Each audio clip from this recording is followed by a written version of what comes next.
Hi అండి, అందరికి నమస్కారం అండి. మీరు ఎప్పుడైనా బెండకాయ కర్రీ ఇంత సింపుల్ ఐటమ్స్ తోటి చేశారండి? సాల్ట్, పచ్చిమిర్చి, అల్లం వెల్లుల్లి పేస్ట్, ఓన్లీ ఒక ఆనియన్ అండి, అంతే. కొంచెం లైట్గా ఆయిల్ వేసినామండి. వీటితోటి చాలా సింపుల్గా అండి, సింపుల్గా చేసుకోవచ్చు. మీరు ట్రై చేశారా? కొంచెం పసుపు సరిపోతుంది.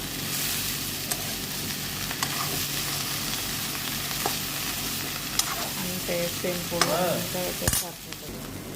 దగ్గర పడిందండి, ఆల్మోస్ట్ అయిపోయిందండి. వంట రెడీ అయిందండి, బెండకాయ ఫ్రై. అంతే, నేనైతే తినేస్తున్నాను. ఓకే అండి, థ్యాంక్ యూ అండి. అందరికి నమస్కారం అండి. సేమ్ ప్రాసెస్లోనూ సొరకాయ కూర అండి, బెండకాయ చేసిన ప్రాసెస్లోనే అండి సొరకాయ కర్రీ అండి. కొంచెం లైట్గా పచ్చిమిర్చి ఇలా కొద్ది ఐటమ్స్ తోటి కూడా కర్రీస్ చేసుకోవచ్చు అండి, పెద్దగా కష్టం